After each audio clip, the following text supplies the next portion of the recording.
Here at the Canadian Club, we have always been a forum for public figures, thought leaders, and decision makers to share their ideas and inform the most relevant and compelling conversations of our time.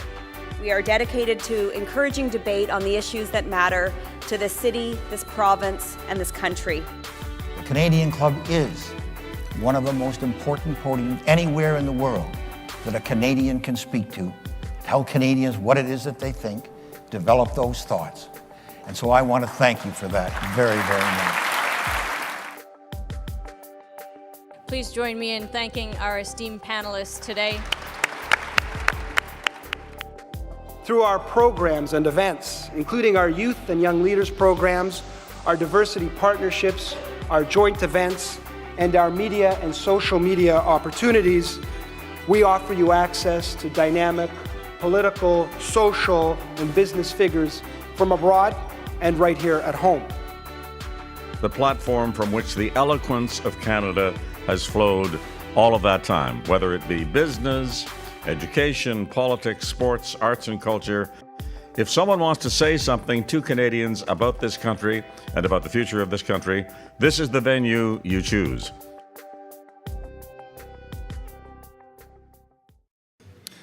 Good afternoon, Canadian Club members and guests.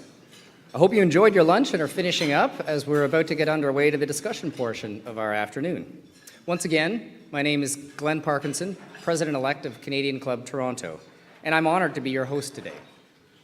A special welcome to those joining us online for our last event of the season. And we come to you online thanks to the always dependable service of Van Valkenburg Communication and livemeeting.ca.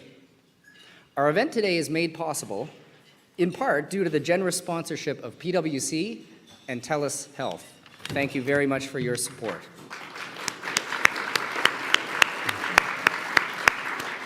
Thanks also to our season sponsor, Canadian Bankers Association.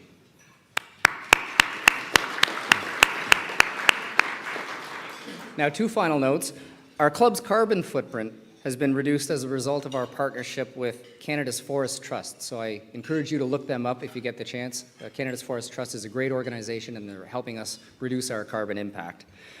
And finally, engaging the next generation of leaders is core to our mandate and our mission here at the Canadian Club. And we're pleased to welcome student guests from Toronto Metropolitan University. So if you could just stand and be recognized. Our student leaders, thank you for joining.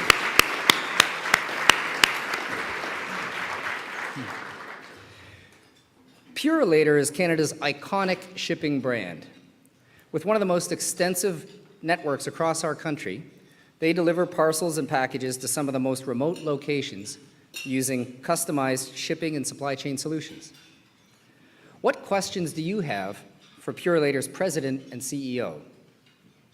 Please use the Q&A cards on your tables and provide them to our runners, and we'll bring questions up during the discussion. And for those of you online, please hit the question button on the right side of your screen when you want to submit a question. Now, I'd like to welcome to the stage Scott Collinson, Partner, National Transportation and Logistics Leader, PwC Canada, to offer a formal introduction to our honored guest today.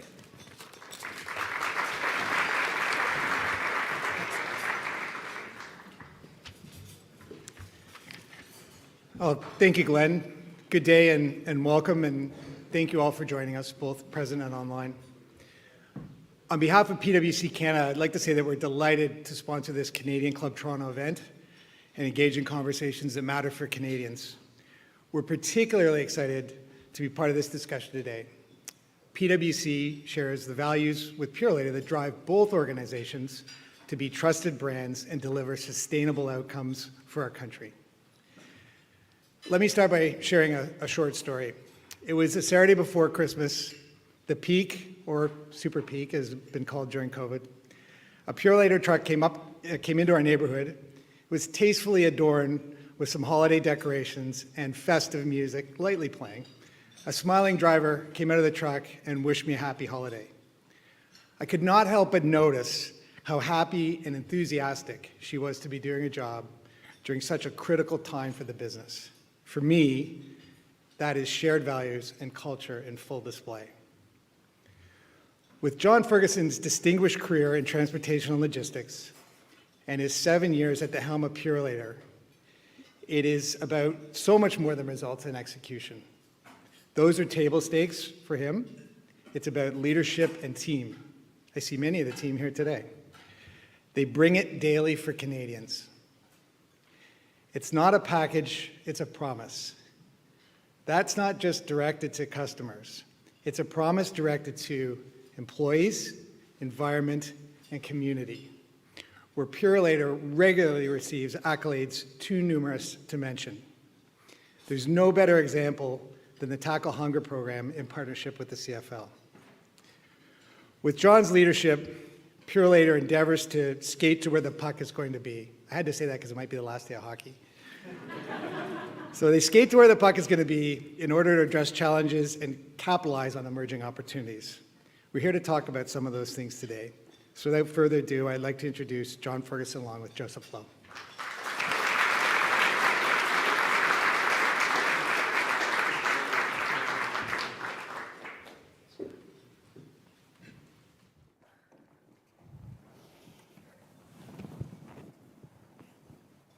John, welcome to the Canadian Club again. Thank you. These are beautiful, comfy chairs. I'm going to settle in here.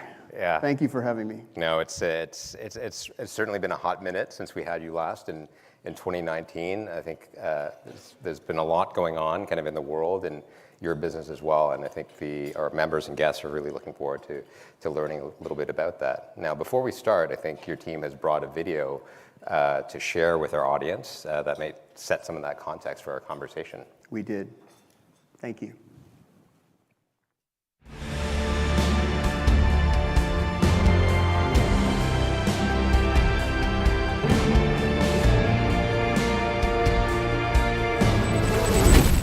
Ontario becomes the second province to declare a state of emergency. Livelihoods and companies on the line in Canada and around the world. I wanted to be able to come in, keep my kids safe, keep myself safe. The pandemic was time to step up, to safeguard our employees, and serve Canadians in a time of need. We saw record shipment volumes and were trusted with critical packages. As demand grew, so did our operations.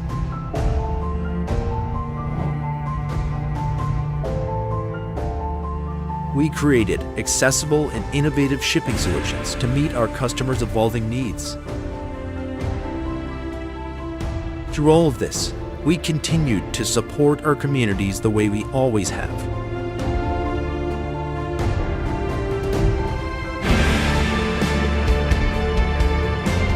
We pushed towards sustainability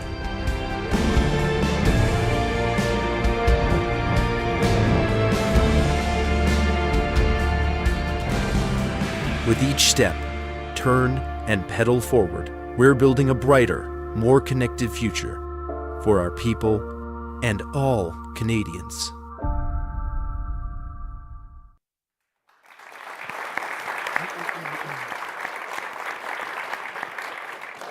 When I got the first glance at that video just earlier this week, I was really struck by some of that imagery, how stark. I think we as humans, sometimes we have quick memories and we put aside these things that are maybe a little bit less pleasant. So maybe with COVID as the first part of our discussion today, can you set that backdrop? What was the business like? What was it like through your eyes as CEO in that time?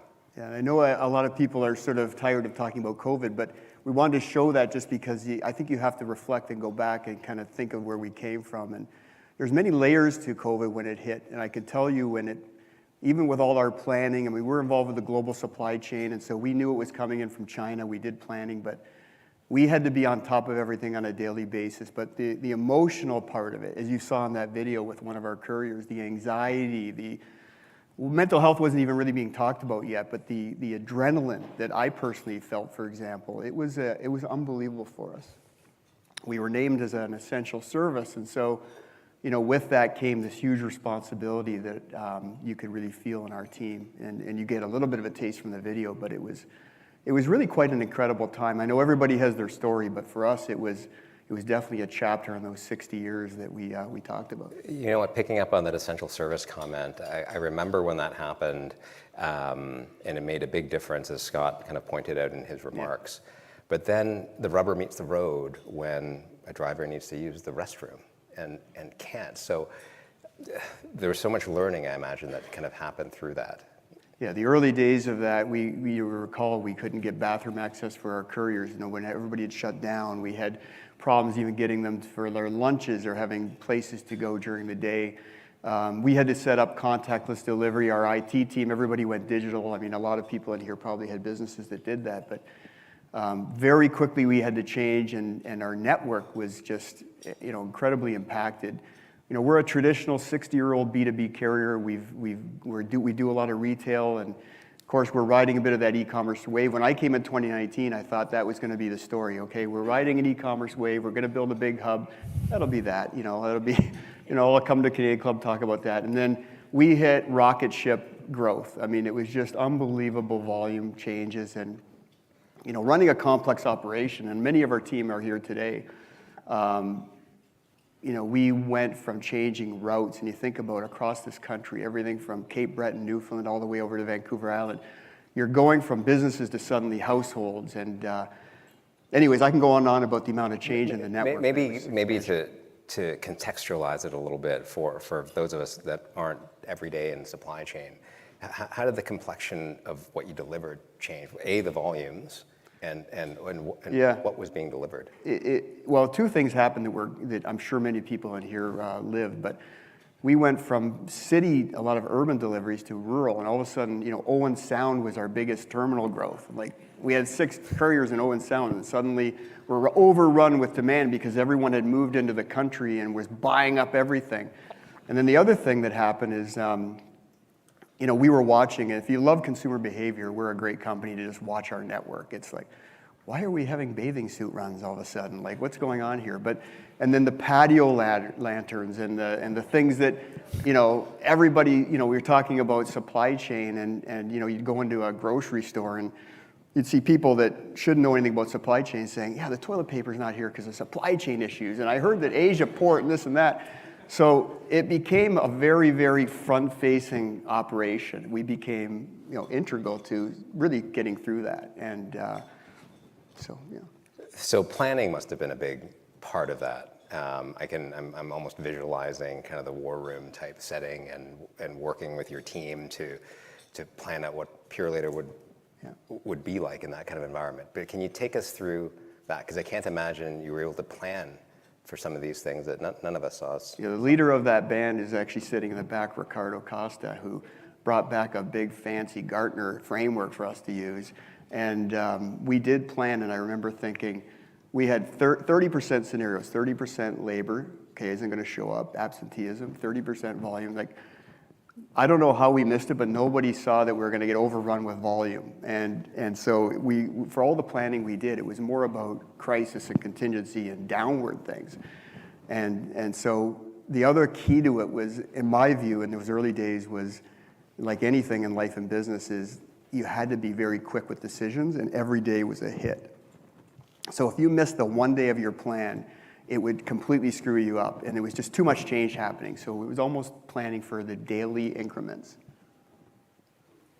You must have learned a lot during this time. We used to use that term silver linings a lot, I remember, but every day was a lot to learn. But, you know, we were always a people-driven culture, but we really went to complete concern for our people. In fact, we have Cleveland Clinic here, and our doctor, our chief medical director, Dr. Sean Chugg here.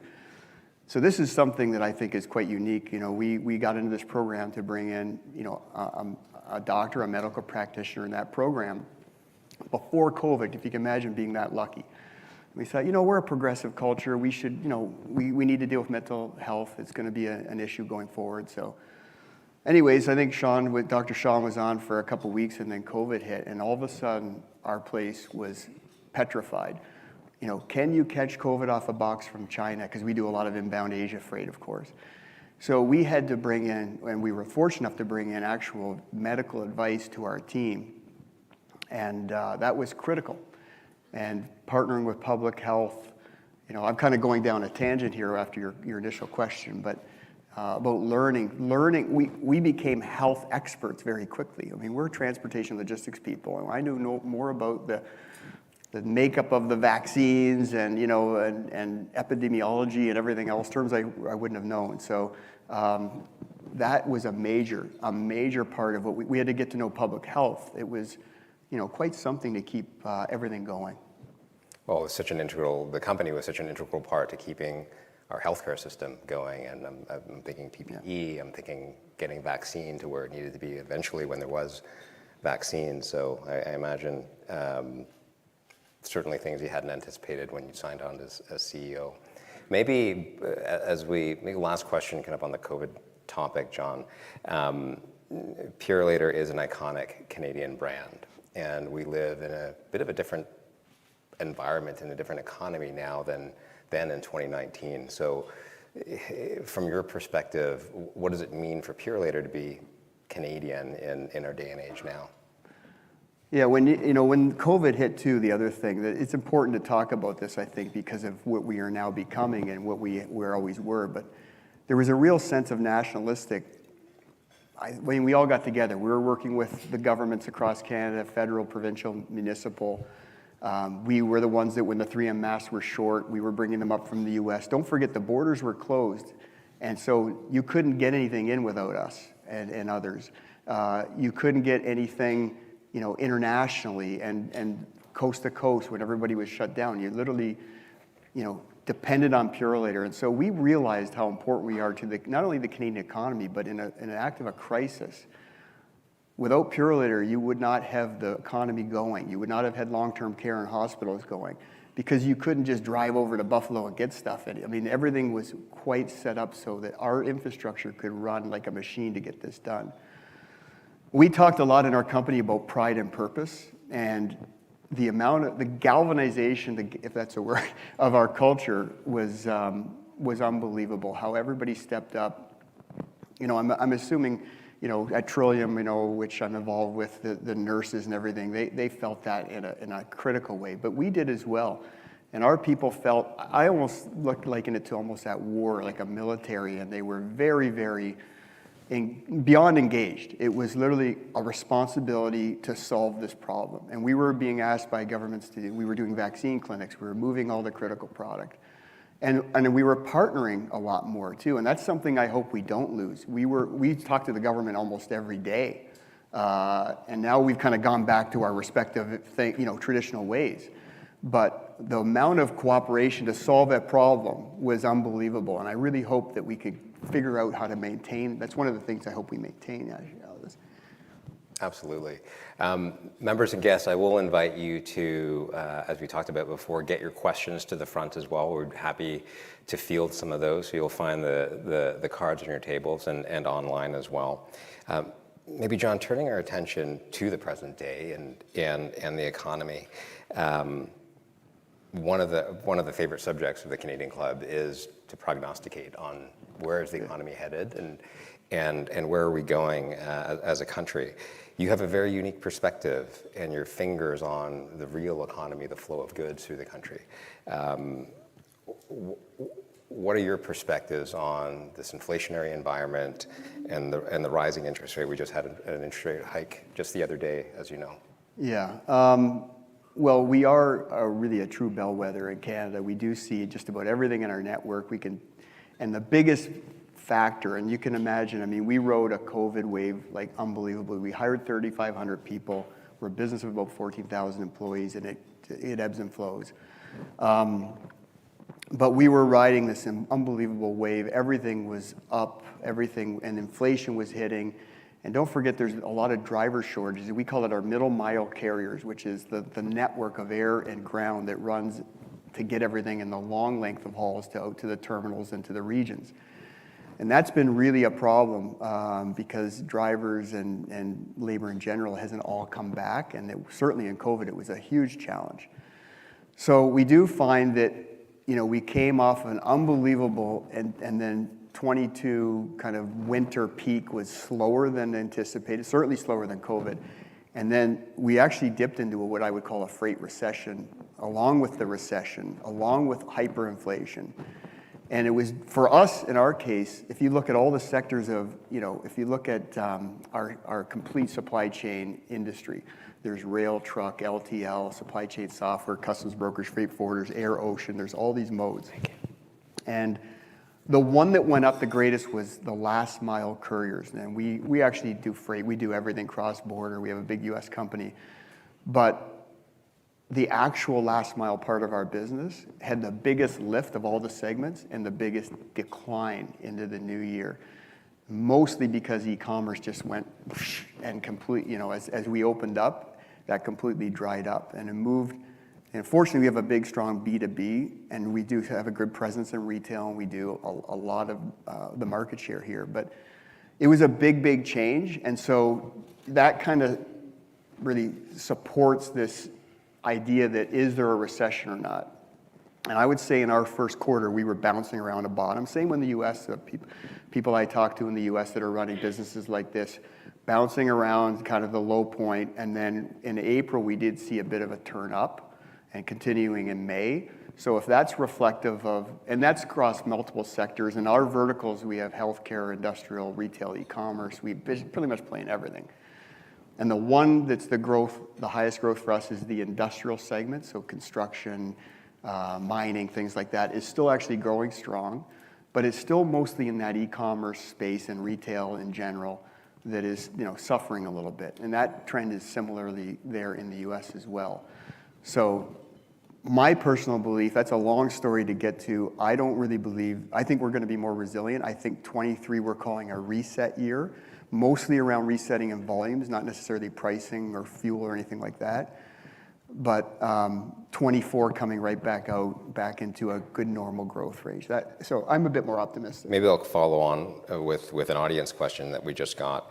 It does seem like the environment is in flux because you just spoke to us about the change in e-commerce, yet we see Nordstrom retreating from Canada, so maybe the mall traffic is different as well. Do you have a view on that? Is it still playing out? I'm not necessarily a retail expert, but I guess I am by way of supply chain because I've dealt with it for years. I've dealt with Walmart for many years, all the big players, and there's still winners and losers in retail, and we're playing with a lot of the winners, and I don't want to name the names, and some are here even today, but there's some great, strong retail winners in this market still. But there's really I think this growing brand direct-to-consumer going on. And so, yes, there's a disruption of traditional, malls and things like that are pretty obvious what's happening. And there's a heck of a lot more happening from direct Asia now. Like think of an Amazon, and you guys probably know the names, but we're seeing a lot more uptick in what we call rest of world into Canada. And that would, to me, signal that consumers have gotten used to going right to a brand overseas or even a platform. So I do think that retail in general is going to be disrupted pretty strong. So it makes me think of this, John, like on your comment around the nationalism that we saw kind of rise up during COVID, and the geopolitical landscape as we see today, especially with Russia is less of a trading partner, but with China certainly. Do you see consumer sentiment breaking through that and still bucking that trend, or is that also another uncertainty or headwind? Well, I think when you talk about nationalistic, there's probably another point that's even bigger than that, and that's the decoupling of China. What we call in our business the trade lane. So the trade flows of goods, North America, Mexico, Canada, US has a big, strong trade lane with a trade agreement, particularly Southeast Asia, China inbound. There's trade flows all over the world, intra-Asia. And those trade lanes have really been hit quite strongly. I mean, not to get too political, but it did start with Trump, and it moved into a protectionist type of climate, and then there's tariffs and things that were created, semiconductor issues, and it has led to more of a regionalization, a domestic shift of manufacturing distribution. In fact, I don't know if you're going with this question, but I think this is important for everybody to know. Laredo and the Mexico cross-border trade is up 20% already. That's, so everybody's talked about nearshoring for a long time. There's clear evidence that it's happening.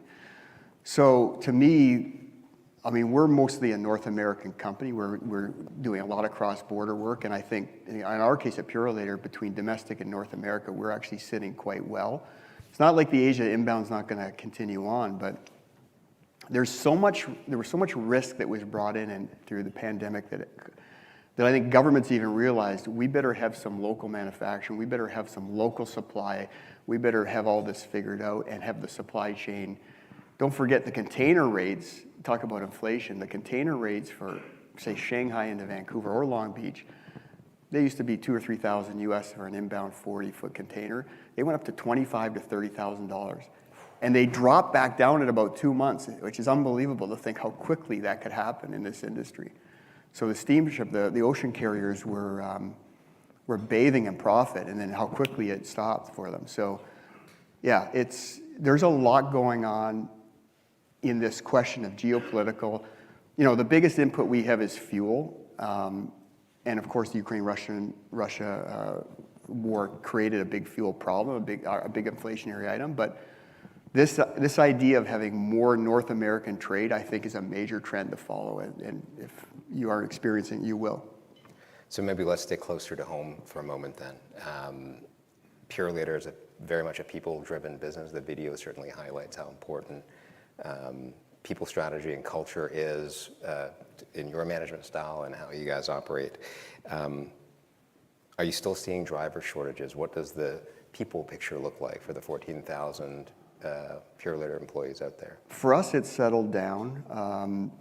It's never really been that big of a problem on the courier end. It's the truck driving piece, if you will. It's the long haul, the what we call our middle mile, or even some of the LTL or the larger trucks that we have in our fleet that require more licensing and things like that. That shortage is here. It always was here. That's all we talked about it for years, but it's even more pronounced now. Part of it's the age demographic. Part of it was the pandemic. You know, one answer to that that's been put out there is autonomous vehicles is, you know, going to come in at about the right time, but it is certainly an issue, and that's why, inflation-wise, that's one area that has still not come off its pricing at all. Is that it's the full truckload carriers. So I was thinking that, like you mentioned, autonomous vehicles. What about the gig economy that's taken other industries by storm? Food delivery, obviously taxis, etc. Yeah, I mean, we've had elements of that in our network, but you know, Purolator differentiates itself on our long-term, uniform, professional. So it's probably an area that we are a little less interested in because, you know, we're going into hospitals and this is the high-tech way of delivering messages here. Sometimes old school is best. Yeah, so to me, you know, that's not an area that, you know, we're actually going more the other way with our brand new. When I was here last time, we announced our brand new sort automation facilities. It's the best robotics and automation in the world. Actually, we went out to work with Siemens Logistics. And I was here actually talking about $1 billion investment the last time. That was the cornerstone. It's up near Humber College. Happy to give anybody here tours. Many have been there. But that, you know, really represented our, you know, desire really to have a great place for our people to work, and particularly around safety. And, you know, you got a mechanization all over the place. You want it to be safe, and we jumped generations with that. So you recently had another $1 billion investment announcement in the marketplace. Lloyd's getting nervous. He's hearing $2 billion announcements.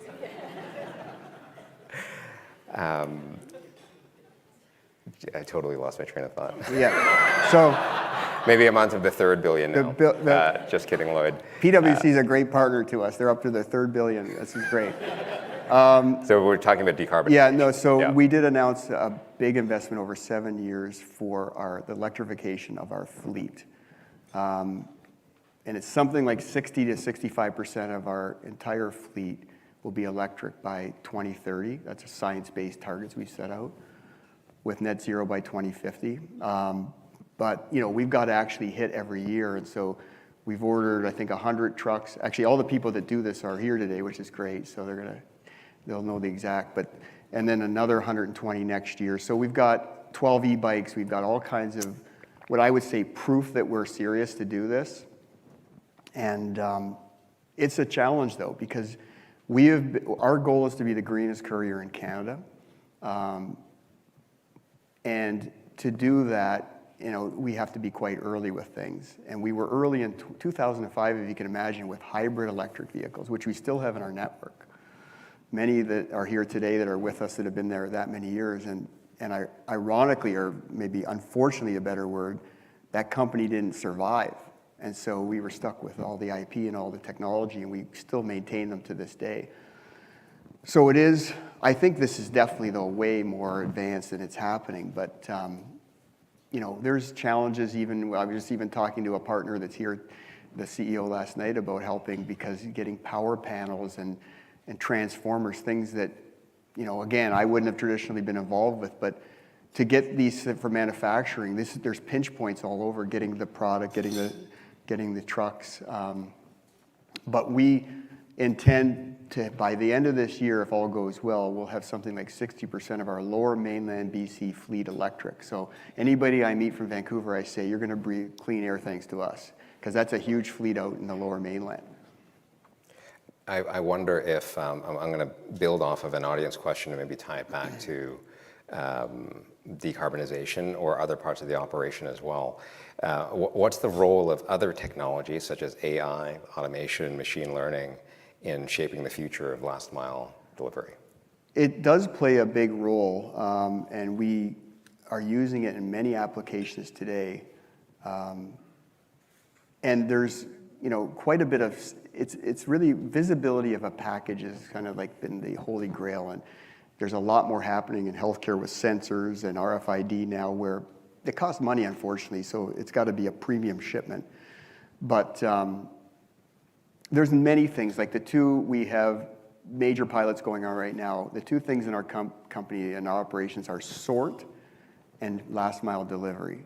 And when you deliver to the wrong address, it's a big problem. So we're triangulating, not to get too technical, because the technical person's actually back there laughing at me right now trying to explain this, but we're triangulating 3 sources of data, and one of them happens to be understanding the neighbor to the home that you're delivering to, for example, or the neighbor to a business.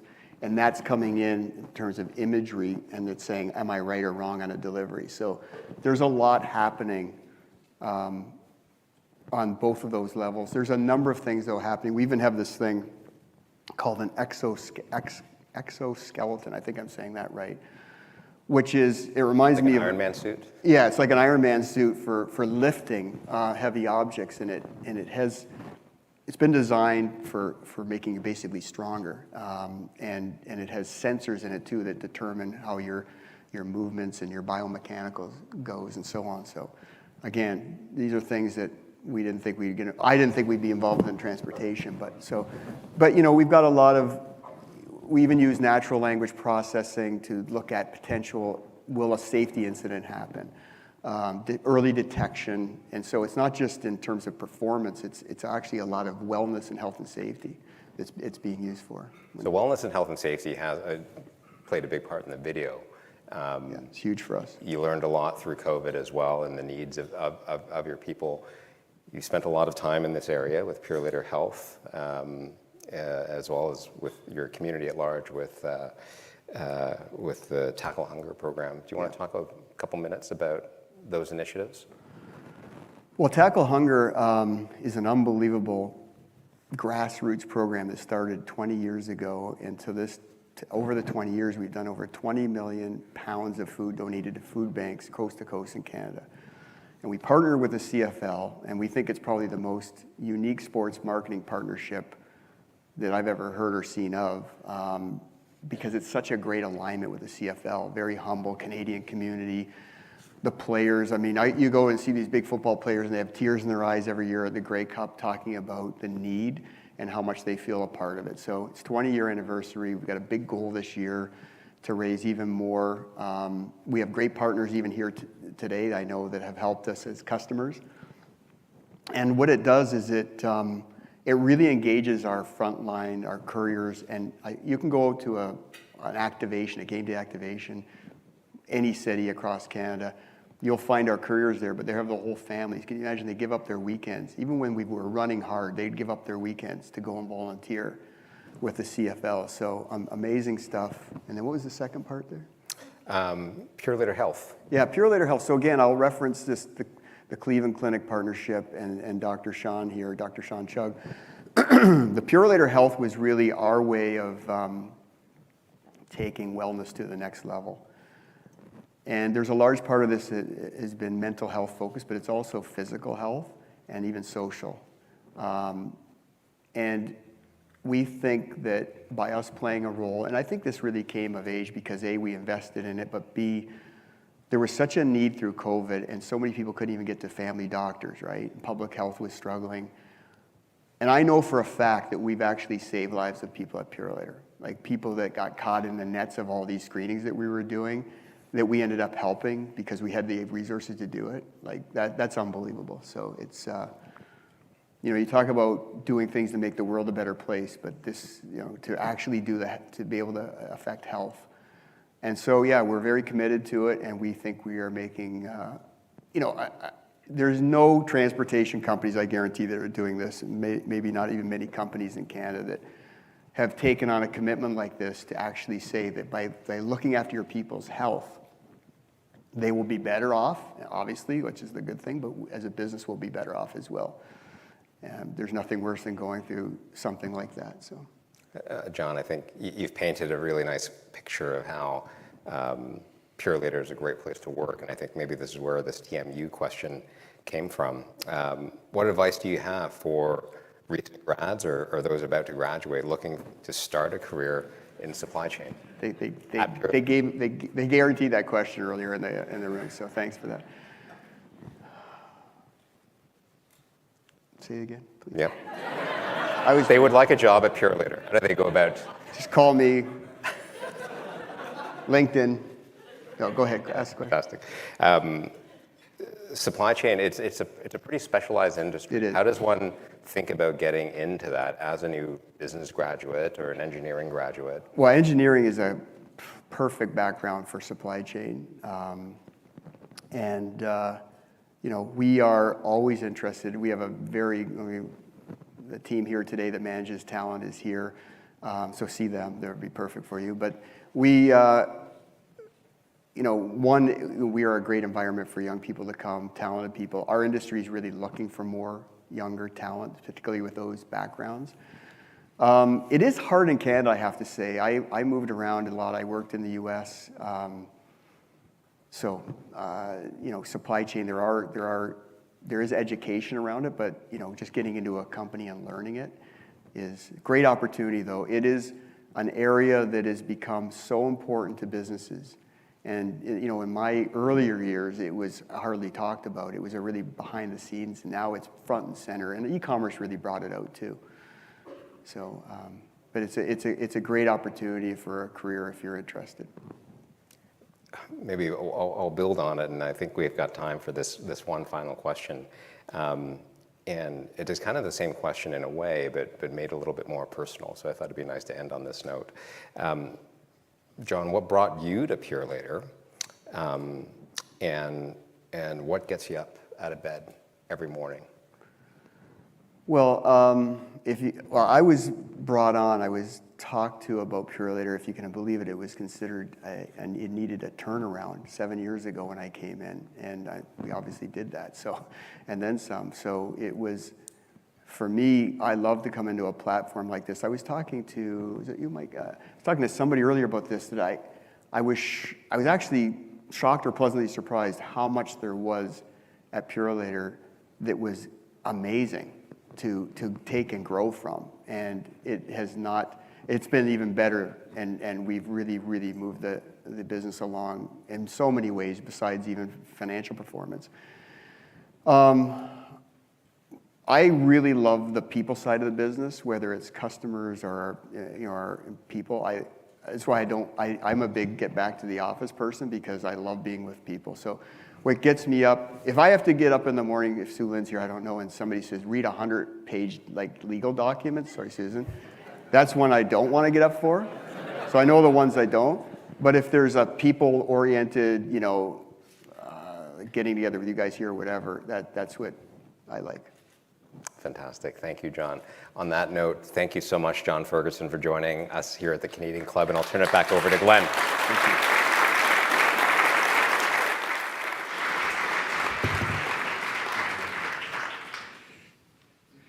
Thank you, John. On behalf of Canadian Club members and guests, I want to thank you for just a delightful and fascinating, wide-ranging discussion. I was particularly taken by your recollection of COVID and that very difficult period, and I think I speak on behalf of the room when I thank you and your team for your service during that difficult time.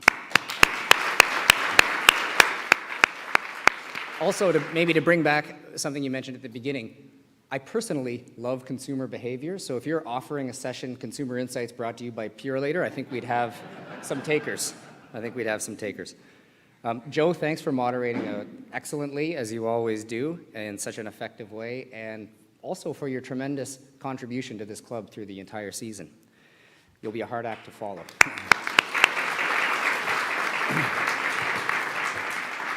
And that brings our final event of the season to a close. I would like to thank our terrific staff, Colleen Kennedy, Kathleen Bishop, and Caitlin Hughes, for their hard work and superb execution across 38 events this season. So please, some applause to them. And our club continues to thrive thanks to members and guests like you, so we appreciate your loyalty, and to the generous sponsorship that we received, and today from PwC and TELUS Health. We couldn't do it without you, so thank you very much. And I look forward to joining you next season as club president for 2023-2024. Thank you again to Joe Lowe for your leadership this year, and we wish you all a very safe and happy summer, and we'll see you again in the fall. Thank you very much.